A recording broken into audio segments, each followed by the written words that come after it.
Battle of Piave River 1809. The Battle of Piave River was fought on 8 May 1809 between the Franco-Italian army under the command of Eugène de Beauharnais and an Austrian army led by Archduke John of Austria. The Austrian commander made a stand behind the Piave River, but he suffered a defeat at the hands of his numerically superior foes. The combat took place near Nervesa della Battaglia, Italy, during the War of the Fifth Coalition, part of the Napoleonic Wars. The initial Austrian invasion of Venetia succeeded in driving the Franco-Italian defenders back to Verona.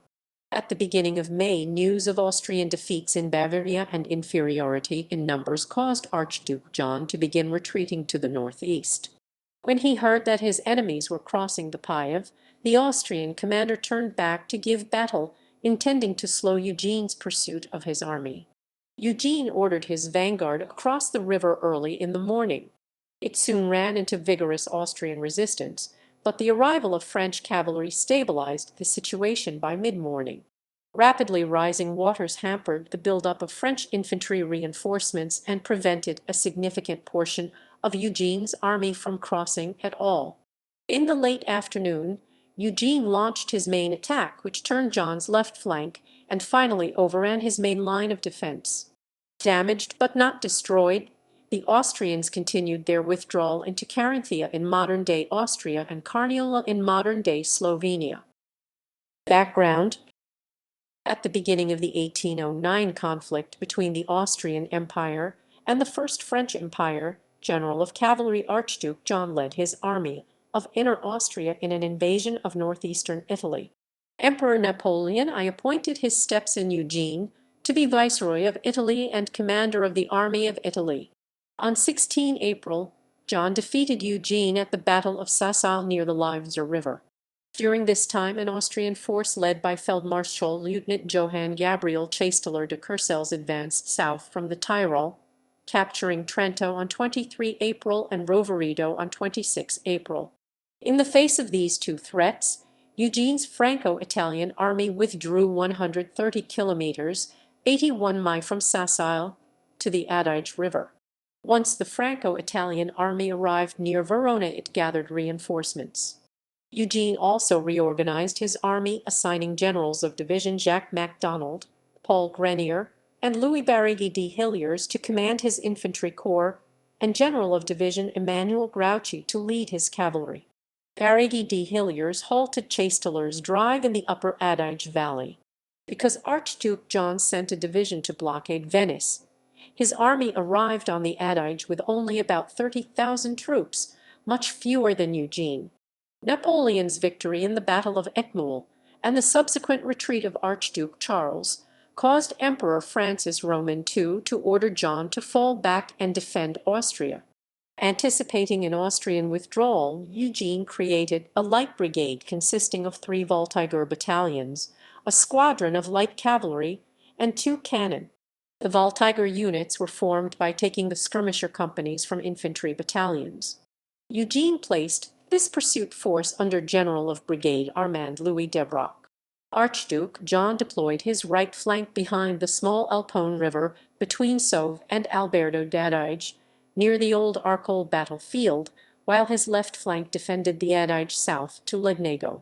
In a series of clashes between 27 and 30 April, John successfully fended off Eugene's efforts to turn his north flank in the Battle of Caldero.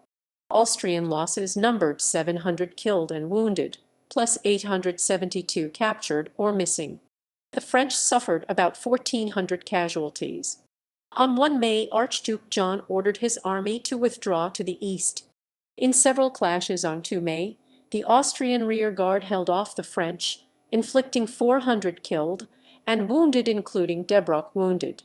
Austrian losses were only 200 killed and wounded, but the French rounded up an additional 850 stragglers and sick. The Austrians paused on the Brenta River until 5 May, then continued retreating to the Piave. Eugene followed while sending the division of General of Division Pierre-François Joseph Durat along a more southerly route in order to relieve the blockade of Venice. When he reached that city, Durat was reinforced by 4,000 troops from the garrison and marched to join Eugene on the Piave. The Light Brigade having proved too weak to pursue effectively, Eugene strengthened it into a light division by adding 3 additional Voltigeur battalions, attaching an entire cavalry regiment, and boosting its artillery complement to 4 cannons. Replacing Debroc, the French army commander gave the light division to General of Brigade Joseph-Marie Count de Saix. On 7 May, the Austrian army camped at Conegliano, 8 kilometers (5.0 miles) northeast of the river, after burning all the bridges. Eugene's cavalry reached the riverbank and scouted the crossing places. The 8th Chasseurs crossed to the east bank and did some reconnoitering. Receiving notice that the French were nearby, John marched his troops back to defend the river line. Prelude. The Piave River 1809 order of battle lists the units and organization of the Franco-Italian and Austrian armies in detail. Forces. MacDonald's Corps consisted of 2 French infantry divisions, those of Generals of Division Jean-Baptiste Broussier and Jean-Maximilien Lamarck. Grenier's Corps included the French infantry divisions of Durat and General of Brigade Louis Abbe. Louis Barraghi de Hilliers only had General of Division, Achille Fontanelli's Italian infantry division available. His other Franco-Italian division, under General of Division Jean-Baptiste Dominique Rusco, was detached. Grouchy's cavalry reserve included General of Division Louis Michel Antoine Saux, Light Cavalry Division, General of Division Charles Randon de Pully's Dragoon Division, and Grouchy's own Dragoon Division, which was led by General of Brigade Francois Guérin d'Etaquigny. In addition to de Saix's advance guard, Eugene held 3 units in reserve under his personal command. These were General of Division Jean Bartholomew Sorbier's Reserve Artillery, General of Division Jean Mathieu Sierra's French Infantry Division, and General of Brigade Teodoro Leccai's 2,500-man Italian Guard. Feldmarschall Lieutenant Albert July's Roman 8 Army Corps was made up of the infantry brigades of Generals Major Hieronymus Karl Graf von Collordo-Mansfeld and Anton Gajali. Albert's brother Feldmarschall Lieutenant Ignaz July commanded the larger Roman 9 Army Corps.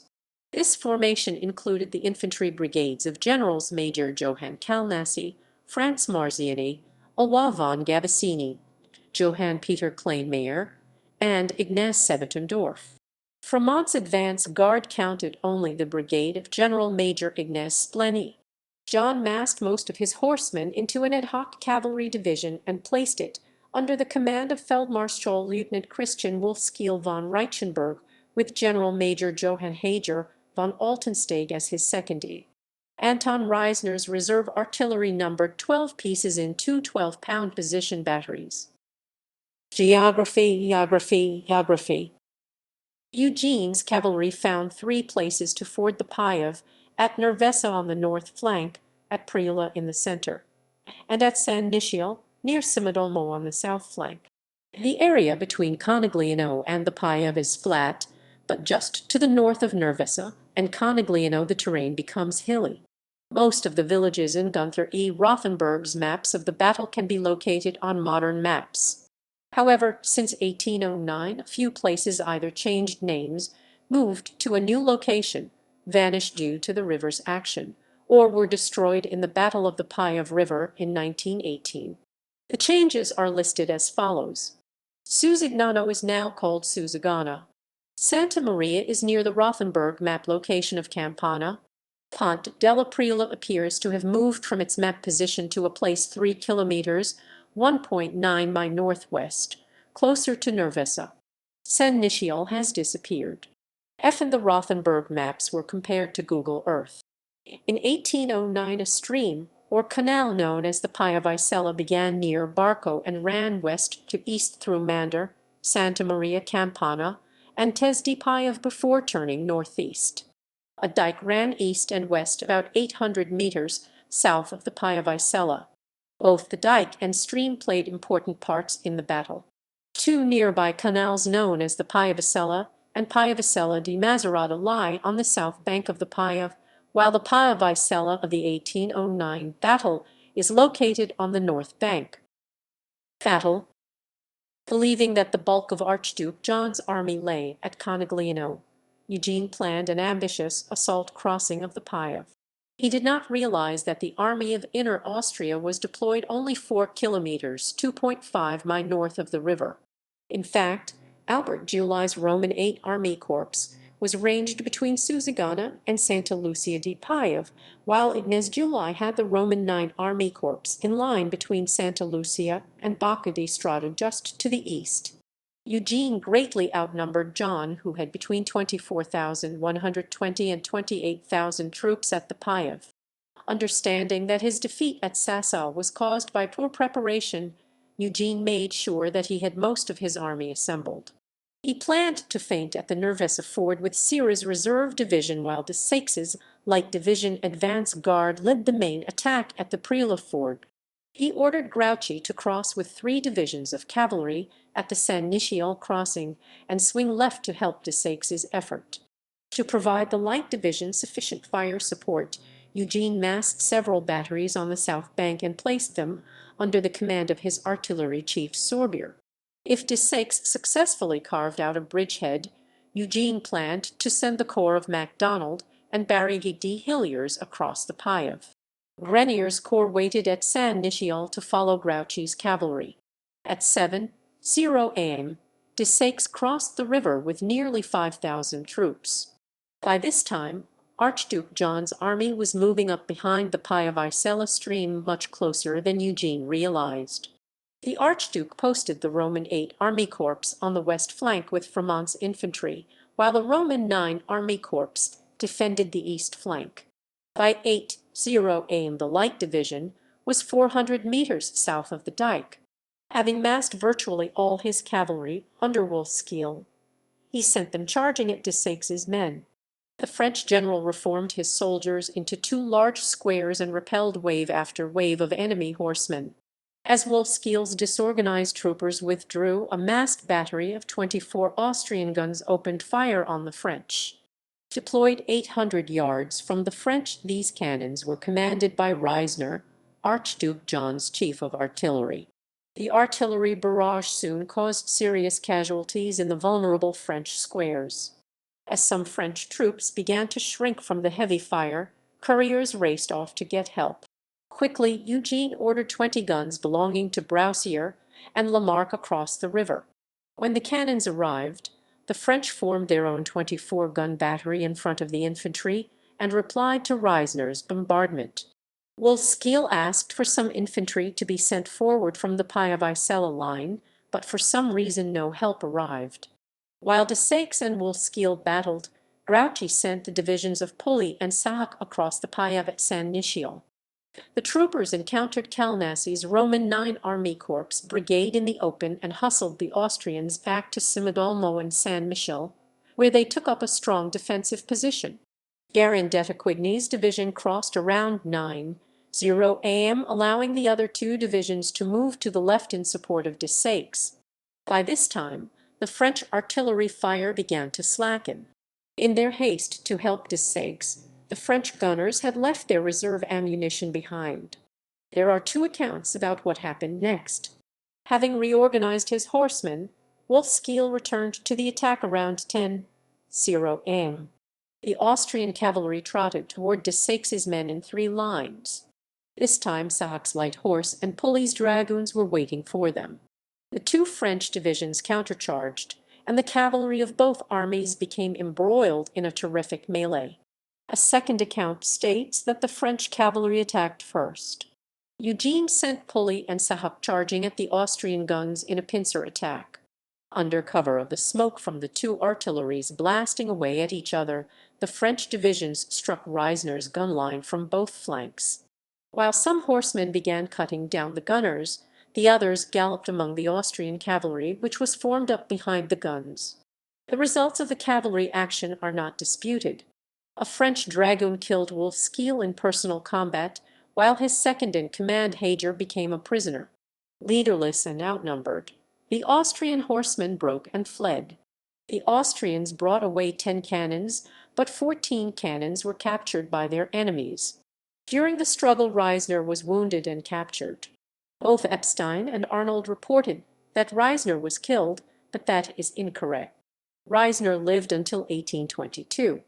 The French cavalry pursued the routed Austrian troopers as far as Mandra and Santa Maria Campana, where they came upon the brigades of Collordo and Gagelli. Police troopers tried to break the Austrian infantry squares, but they were unsuccessful. Unable to dent the Austrian line without support, the French horsemen fell back to the dike where they were joined by Desaix's troops. Though the Piave began an alarming rise at this time, Eugene hewed to his plan of reinforcing the bridgehead. Around noon MacDonald pushed three-quarters of Broussier's division and half of Lamarck's division across the river. While MacDonald began probing the Piave-Sella line, Grenier got part of Abbe's division across the river at Saint-Nichiel, with Eugene trying to get more troops across the Piave before it drowned the fords and Archduke John organizing his defences. The fighting died down after 1:00 p.m. By 3:00 p.m. Eugene had to suspend all troop crossings because of dangerous high water conditions. By this time, all his cavalry and only half his infantry reached the north bank, with Barigui de Hilliers, Sierra's division, the Italian Guard, and part of Durott's division remaining on the south bank. If the battle turned against the French, they would be trapped with an unfordable river at their backs. But with the bulk of his badly shaken and outnumbered horsemen still rallying in the rear, Archduke John elected not to expose his foot soldiers to cavalry attack by ordering them forward. By this time, there were approximately 27,000 to 30,000 Franco-Italian troops in the bridgehead. Assembling the available troops, Eugene planned to hurl MacDonald's corps, elements of Durott's division, and Sahak's division at the Piave-Sella line. Off to the right, the viceroy ordered Grenier to pin the left wing of Roman 9 Army Corps at Saint-Michel and Simondolmo with pulleys, and Guérin's cavalry and Abbe's infantry. The French attack got rolling in the late afternoon. Abbe's advance was counterattacked by squadrons of the Archduke Joseph Hussar Regiment, the last unbroken Austrian horsemen on the field. Pulley and Guérin quickly repulsed the gallant Austrian riposte, and Calnassi evacuated Saint-Michel and Simondolmo before Grenier's pressure. Calnassi fell back to Tez, where he sturdily held his ground until evening, suffering 1,200 casualties during the battle. MacDonald's attack was preceded by a bombardment from 24 guns. His attack breached the Roman 9 Army Corps line, and John was forced to commit his last reserve, Kleinmeyer's Grenadier Brigade. These elite troops attacked, but were unable to halt MacDonald's offensive. On the left flank, Desaix and Sahak seized Barca, while MacDonald took Santa Maria Campana and drove toward Bocca di Strada. On the right, Grenier finally dislodged Calnassi from Tez and let loose his two dragoon divisions. John's army finally broke and streamed north into Conegliano. As darkness fell, Eugene suspended the pursuit on a line from Vazola to Susegana. Aftermath: Archduke John retreated to Conegliano that night and soon had his troops on the road for Sassa. He managed the retrograde movement well. Eugene halted his advance at Bocca di Strada, deciding to wait until he could reunite his army. The French admitted only 700 casualties, but 2,000 is a more likely figure. The Austrians suffered 3,896 casualties, including 398 killed, 697 wounded, 1,681 captured, and 1,120 missing. The French captured 15 artillery pieces. The dead included Wolfskill. On the extreme south flank, Calnassi's brigade became separated from John's army, and Grouchy's cavalry prevented him from rejoining John. Calnassi rendezvoused with Feldmarschall Lieutenant Anton von Zach near Palmanova. At Sassa, Archduke John made a serious blunder. He split his army into two parts, sending Ignaz July with most of the Roman 9 Army Corps east to Ljubljana in Carniola, and the Roman 8 Army Corps northeast to Villach in Carinthia. This dispersal of available Austrian troops facilitated Eugene's advance from Italy into the Austrian Empire. One authority wrote, From the Piave to Hungary, John's handling of the campaign was a failure. Fremont, who led John's rearguard, made a stand at San Daniel del Friuli on 11 May with 4,000 soldiers. Eugène and Desaix carried out a double envelopment and inflicted about 2,000 casualties on their opponents. Franco-Italian losses were 200 to 800. Despite this defeat, Fremont kept his rearguard intact and maintained its effectiveness. The next major action was the Battle of Tarvis from 15 to 18 May. The engagement included two actions where small garrisons of Grant's infantry heroically defended two blockhouses against overwhelming Franco-Italian forces. This was followed by an Austrian disaster at the Battle of St. Michael on 25 May. Eugène pursued John into Hungary, where he defeated him at the Battle of Robb on 14 June, before joining Napoleon at the Battle of Wagram on 5 and 6 July. The last action of note in the theatre was the Battle of Graz from 24 to 26 June. Explanatory notes.